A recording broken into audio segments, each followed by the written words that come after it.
Hi everyone, it is me, Josh Lloyd. I am here. Yeah, you're getting the little subscribe notification early there.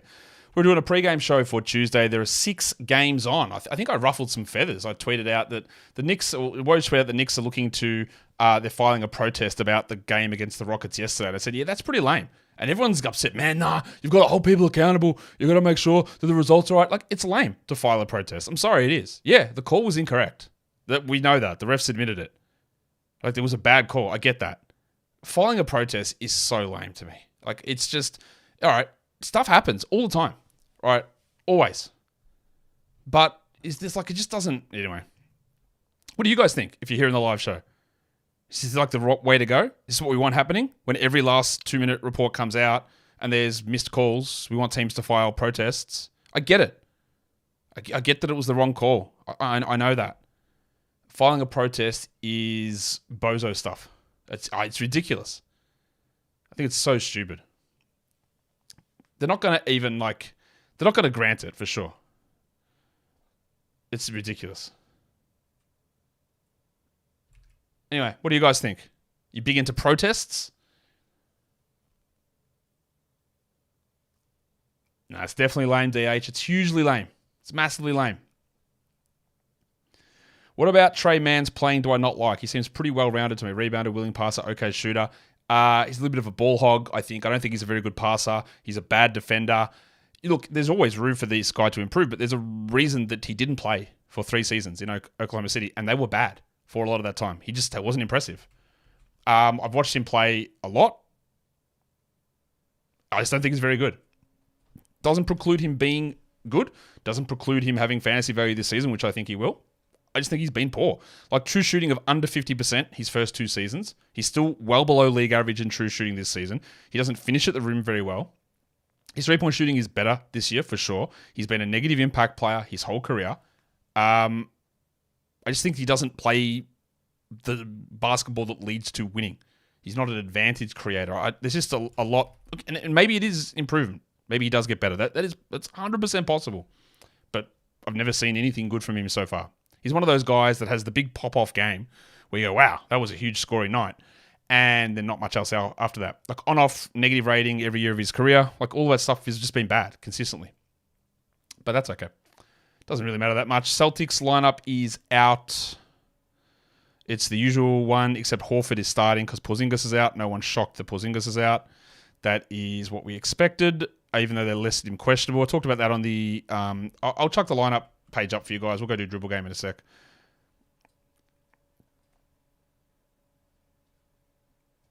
Yeah, that's what we expected yesterday. Yesterday I was doing the previous show and I was talking that, like, as if Porzingis has already been ruled out, but he hadn't, but we knew that he would be. All right, so I'm working on Basketball Monster at the moment as well, so I'm just putting out the notifications that we need to over there. The Nets lineup is out as well. I'm going to go chuck that up for you guys too. Simmons, Thomas, Bridges, Finney-Smith, and Claxton for Brooklyn. I believe that is what they went with last game. Yep. Same lineup there. So we're waiting on the Thunder lineup, which I don't imagine there is any change in that lineup. I haven't checked chat. Are you guys still firing up about the protest?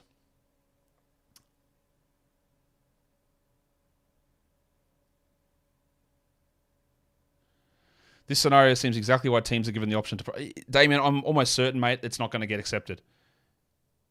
Like, protesting, I think, is the last one that got upheld was the Shaq one, where they fouled him out on 5 fouls, which is just very clear. There's absolutely no, no subjectivity to it at all. They just screwed it up. And even then, I think, that's bad luck. Like, I just think it's just frustrating.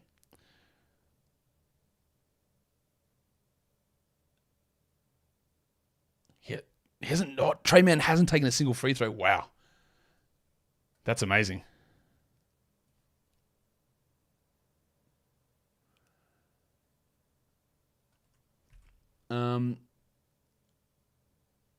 Bridges was not exonerated at all. That's not what that means. They mean they didn't have enough evidence to charge him. It means he's obviously not going to get charged, but it does not exonerate him in the slightest.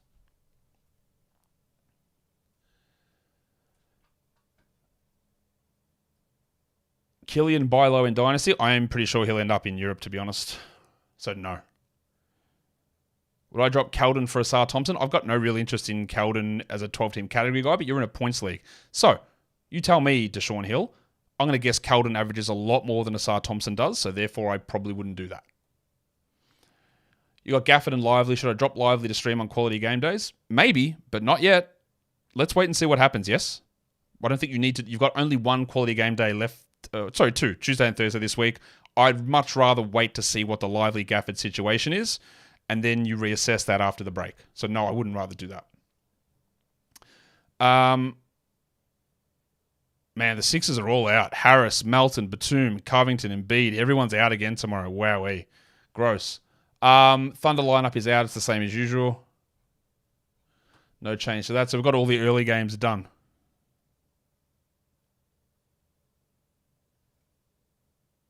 Man, everyone's out for the Sixers. Jeez, that's rough.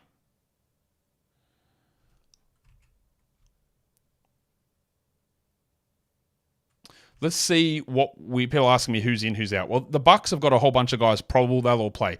I'm guessing. Just checking more news. The ones we need to watch are Anthony Edwards is questionable. Jaden McDaniels is questionable. Scoot is questionable. Anthony Simons is probable, so he's going to play.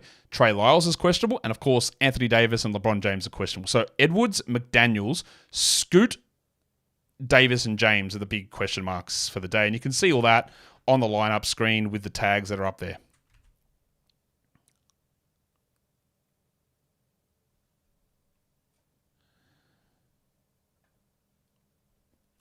My microphone stand obviously new and fixed and ready to go.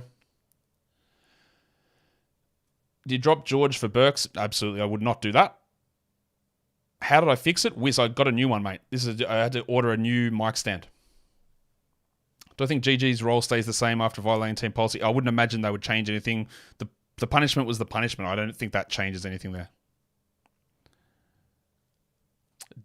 I'll tell her that, Damien, but she has a partner already. I assume you know which one's my wife, and you're not talking about my partner there. I don't know. I assume you know that. But yeah, no, she has a partner, but I'll let her know. How is Dante questionable? Yeah, because they're idiots. He did ping his hammy yesterday. There is no way that he plays. I am sorry. Like, I know the teams keep doing this. KCP questionable tomorrow as well. There's no way that he plays. I'm sorry to say. Ridiculous call to have him listed questionable.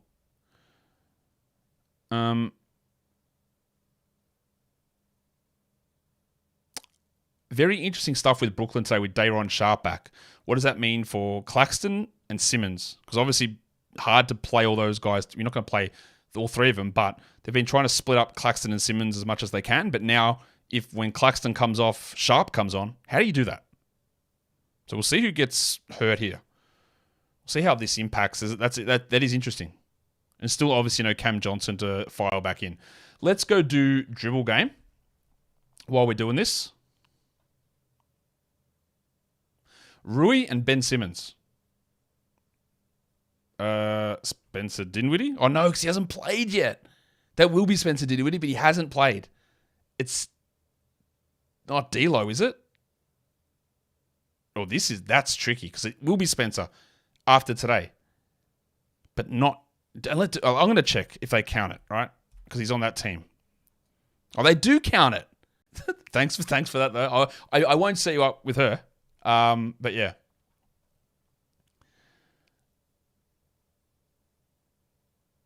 A player injury is more the fault of NBA scheduling, number of games back-to-backs, or coaches overplaying them. I don't know how to judge which one's more impactful. I would say that number of games back-to-backs, award minimums is probably more the fault because we're saying like coaches overplaying them. There's not that many coaches that do that. There's Tibbs. Nick Nurse does it to a degree. There's not many others though. Most of the other coaches and medical staffs are pretty like in tune with what they need to do, and they're pretty smart about that. Tibbs is 100. Tibbs is way worse than Nick Nurse. Will play his guys a lot of minutes. Tibbs does the insane stuff, like you're 30 points up and your starters are all playing to the end of the game. Like that's the stuff that's damaging. So it's more the fault of the other stuff. Tibbs is a little bit more outliery. Asar or Fontecchio for today for rebounds and steals? Well, yeah, 100% Asar. Like, that's easily Asar. Fontecchio is not a steals or rebounds guy. Would I rather play on ESPN or Fantrax with no IR? I'll just play on Fantrax. No IR. Cool. But you didn't tell me that I can't increase the bench size. I'll just do that. Is it crazy to drop Rozier if my team is already riddled with injuries? No, it's not, I don't think. What is his trade value? It's got to be really low. Got to be really low. Asa Parker. Well, I've talked about this already, Asa, about the protest. There's no chance the NBA overturns the game. Not going to happen. They'd have to set up a replay, and that's almost definitely not going to happen. Right? There's no way that's going to happen. Well, not no way, but like when you're talking about a decision based on someone making a call in the moment, the NBA is more not likely to give replays based on that. We'll see, but no. People asking, when did you see my wife? I put out a thing because I want people to... What was I going to say? She's up for an award. It's called a Shea Changemakers Award. It helps with grants for the work that she's doing. And I asked people to vote on it. And you know what? Because you're asking, I'm going to put it in the chat now, and you can go and vote over there. And vote for her. So yeah. So there you can see a photo there, but you can also chuck a vote in for her too. Would I bet Fox under 24.5? Who are they playing? Suns. Yeah, I think I would. How do you deal with the fear of losing out on players? It's my first NBA fantasy. Okay. How do you deal with it? Understand that if you miss out on someone, there are going to be other guys come through. Situations change every day. It's why I do a show every day. There's always something that's changing. So if you miss out on one guy, the next guy will come with it. And you might miss out on a great option, but you might be able to supplement that with 2 or 3 good options later on. Why did the Knicks trade for Bogdanovic if they knew Tibbs wouldn't like his defense? Because I'm telling you, that front office and the coach, they don't talk to each other. They're completely different in terms of opinions on things all the time. Now, I love what the front office has done, but they are at odds all the time. Also, they gave up nothing. Fournier, Grimes, they weren't playing anyway. So Bogdanovic gives them extra shooting abilities, and with the way their team is at full strength, he doesn't actually have to play much. He can come in and play 15 minutes off the bench if that's what they want. He makes their team way stronger, way deeper. But yeah, they don't talk that much. It's not a lower body injury, so is it safe that Duncan plays tomorrow? Well, we don't even know. Yeah, we don't. Let me check that. Is he been ruled in today, Duncan Robinson? Yeah, he has, hasn't he? So yeah, I would think yes, unless he gets hurt. Yeah. Have I been to Bangkok? Yeah, but ages ago. Ages ago. In the case of the Rockets, Knicks game was the 81st or last game with playoff implications, they will definitely replay it. No.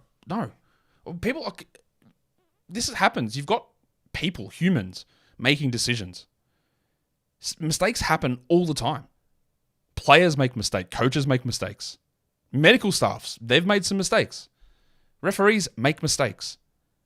Look, if we're just going to be like, I don't know, maybe it's... I know the US is a very litigious society. You love, like, we're going to sue this, we're going to do this, we're going to do this. It's frustrating, right? But you just be like, it happens. It's if you can prove that it was done deliberately, then yeah, of course, that's a big issue. Or if something just completely outrageous happens where it's like not even a subjective decision, where it's they just decided where, we're just ending the game, guys. It was 2 minutes of, no, sorry, that clock's wrong, we're done. Like, yeah, of course. But it does, yeah, no. Replay is ridiculous, I think. Should you add Fernando? Well, this is a really good question, Rico. I mean, he's going to have good value because there's no Capella, no Okongwu, but there's 13 games on tomorrow. So do you have the open roster spot? And there's the potential that as soon as we come out of the All-Star break, Capella or Okongwu both might be available. Or maybe you miss one more game. So he's totally okay to add Bruno, but it's not a long-term thing, I don't think. I think Grant is okay to have a crack at, Daniel. I think Grant Williams is okay to have a look at. You want more grade A analysis, Yuri? I don't know. He looks pretty good. I think that we'll be slobbering all over Dick later on in the season. Probably not yet. I don't know why they're playing Brown and Trent the minutes they are, but I do think that they will put Dick in a prominent position probably after the break. I wouldn't be shocked if we hear stuff from Toronto saying it's just all about Dick now, and we see him playing 27 minutes a night post break. It's a risk, obviously, to be investing from a fantasy point of view and saying, well, I'm just going to make everything in my life about Dick, because we don't know that's going to happen. I do think it will, though. How many players were saved and side tangents missed by the misread? Yeah, I don't know. There was a few. I definitely missed a few things. It was so frustrating. Any update on my betting method? It worked. It worked. It just takes a lot of time, and I haven't had the time to be doing it, so I've sort of put a pin in it. It had some big ups and some downs, but overall, over like a 3 or 4 week period, it was up a huge amount.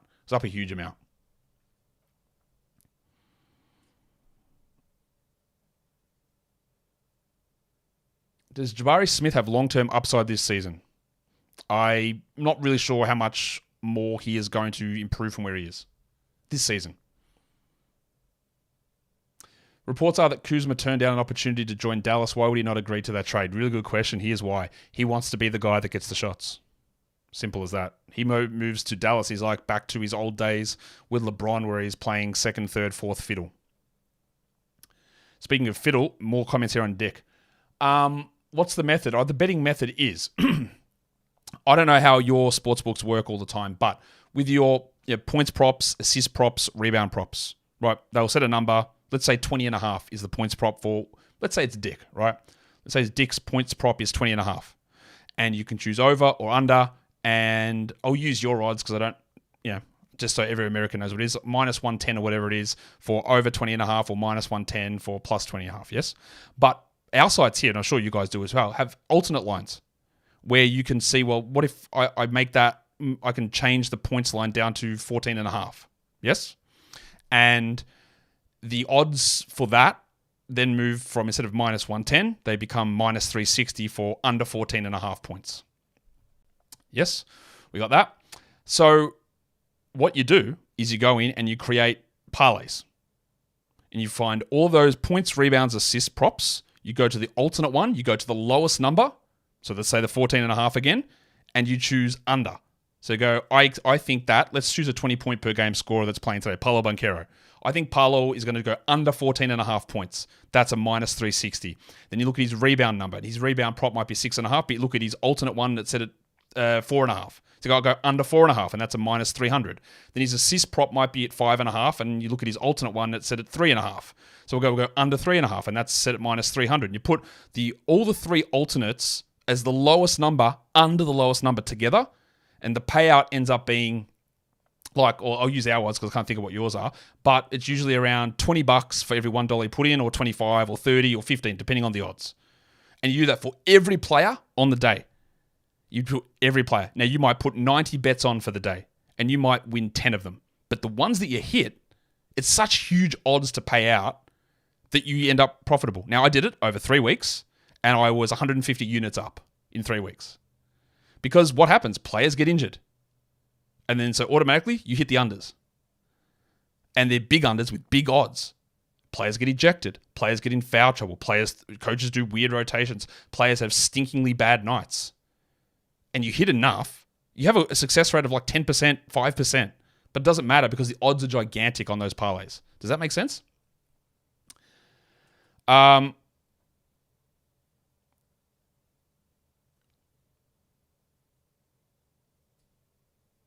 right. What are we looking at here? There's a lot of talk about Giddey here. What's going on here? What are my thoughts on Giddey? Well, you drop him. Yes, you definitely pick up Scoot. 100% you pick up Scoot. Even if he doesn't play today, you pick him up.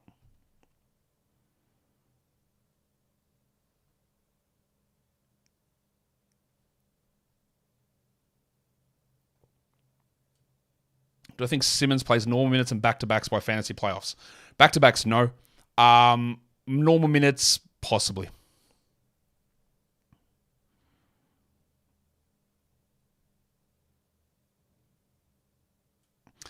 Yeah, Shawnee. Look, again, you got to do it over a period of time. But I've tracked it. I tracked it for like 25 days or whatever, and it worked. You're going to have some down days for sure. What you got to make sure you do though is that you don't use the regular lines. The only time I'd ever use a regular line, I'd use the alt points under, I'd use the alt rebounds under, and if I only had a regular assist, I would also just add that in as an under as well. But you got to make sure that you're not chucking in like just a regular under points, under rebounds, because that does not pay off at all. You've got to hit the low ones.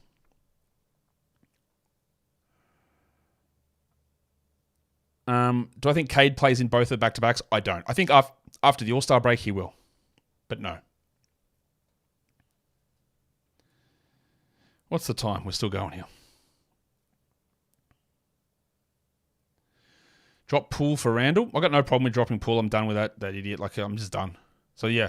Although Randall, I don't know when he's back, but we've got a bit of time off here to wait and get a bit of an update, so that's okay. So, Poole for Linux? Sure, go for it.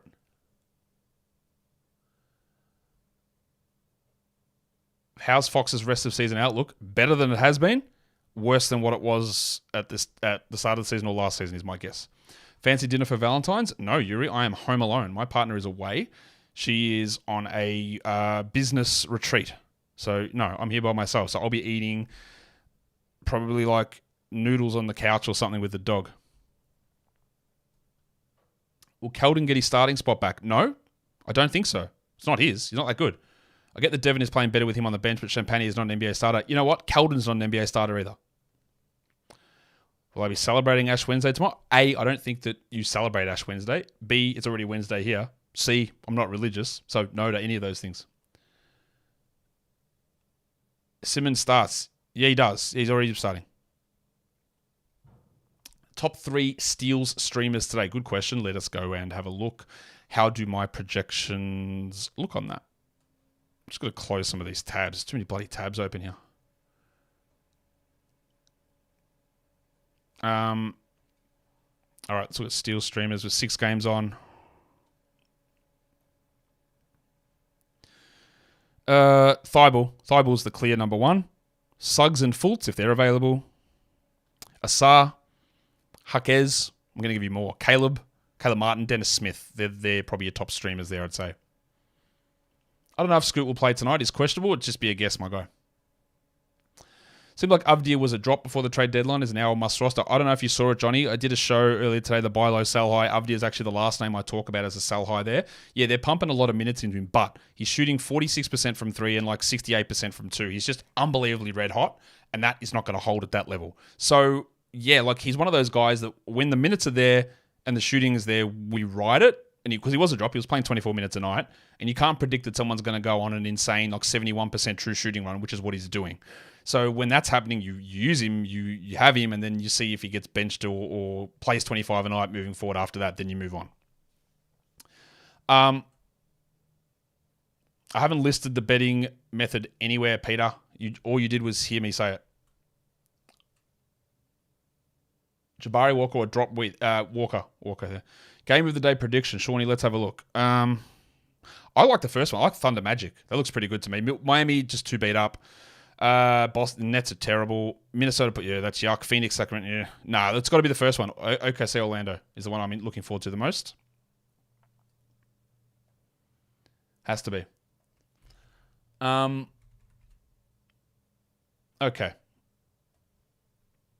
Have you hit the thumbs up? Are there any other projections in the past that you've been way off on? Yeah, I'm sure there have been others that have been way off on, like Poole. I can't think off the top of my head. There definitely has been. There's no question about that. Like last season, I was definitely too high on Isaiah Jackson. I thought that he'd be the backup, and then that they would trade Miles Turner, and then he wasn't the backup, and they didn't trade Miles Turner. So I was way off on that one.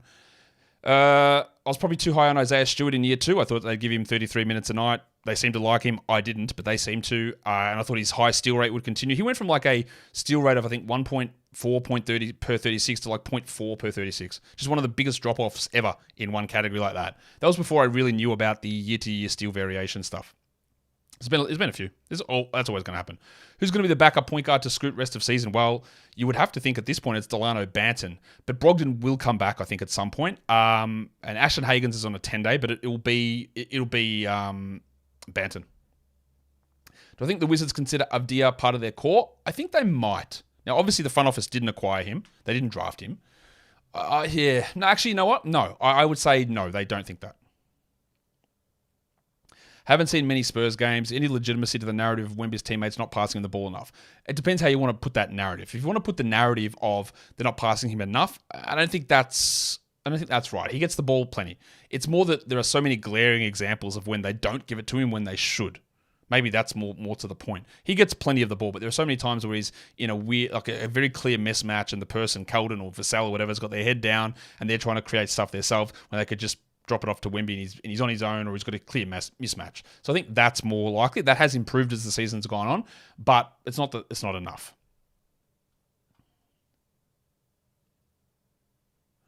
If a player averages 8 rebounds and you move them down to 4, yes, plus odds. Sorry, your American betting system is so weird to me. Like, we don't do it. Yes. So sorry. It was like -110 at -8.5 for 8.5 rebounds. But if you move it down to 4.5 rebounds, it becomes +360.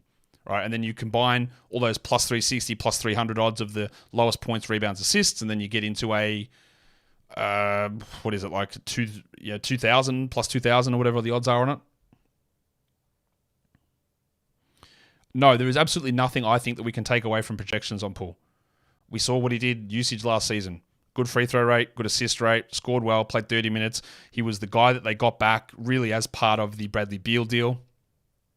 We thought they'd prioritize him. You get an opportunity to run point, score a lot, and he's like dreadful. Like, everything is completely off. I don't know how you could have predicted that. Have I encountered any viewers I consider glazers? I don't know, man. Like, no, I think most people are pretty normal that they're in the comments. How can Scoot stink for like 60% of the season, has one good game and he's on the rise? Miller has a low usage game and we don't buy what he's doing. Well, that's not true, though. That's the thing. I think Scoot's the 70th ranked player over the last 2 weeks per game. So it's been a steady improvement. He is on the rise. Miller is also on the rise. But Miller rose to this level and everyone was getting so excited about it. And in the last couple of games, he's pulled back down. It's just important to notice micro trends, small trends. Like, why is he starting? And as soon as the traded guys come across, Miller just takes no shots anymore. That's like a weird trend that's important to pay attention to. Plus, what Miller was doing in those games was outsized usage, but also hitting every shot in the world, which was something, again, that we're just not expecting to be the regular thing. Scoot has been bad with a lot of shooting, but again, recently, everything is pushing up. Everything is pushing up. Craig Porter signing a real contract off his two-way.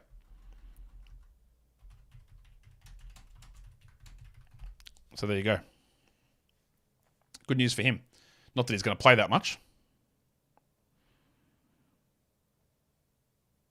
But he's been really good. I think he's a solid player. Old Craig Porter. Jr., of course. Wouldn't have it any other way.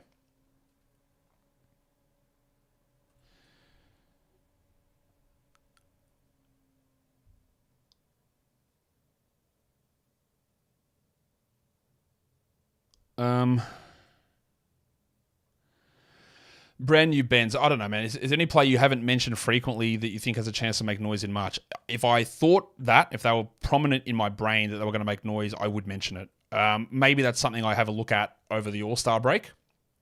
But a lot of it is really hard to figure out. Like, it's about looking at the bad teams and who are there any interesting guys sitting there.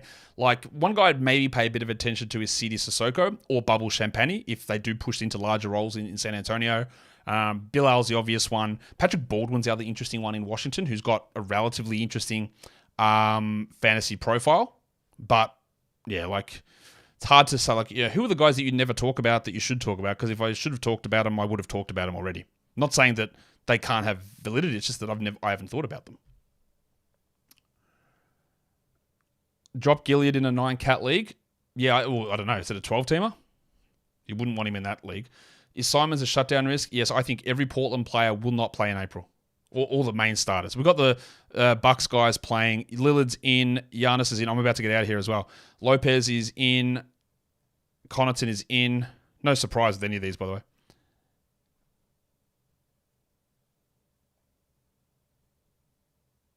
Yeah, so that's all done. We just don't have lineups there. All right, I am going to get out of here because I need to go and do some other work. So I appreciate you guys here being a part of the show. That's the wrong button, but who cares? You guys will be all right. Thanks for being a part of it. Hit the thumb up, and I'll see you guys later. Oh, last question. E. Maisie. When should trade deadline be for fantasy? My league has it same day as NBA trade deadline. That's bad. You should have it, I think, a week later. I think that's what I've got it in Locked On Fantasy Basketball Bowls. It's this week coming up. You should be doing that then. Guys, I'll see you. Bye.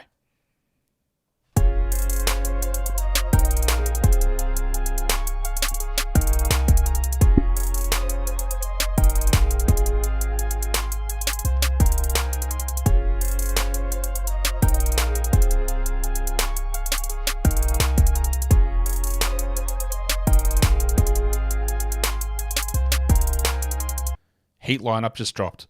Jovic, Robinson, Hero, Caleb Martin, Bam Adebayo. Good luck.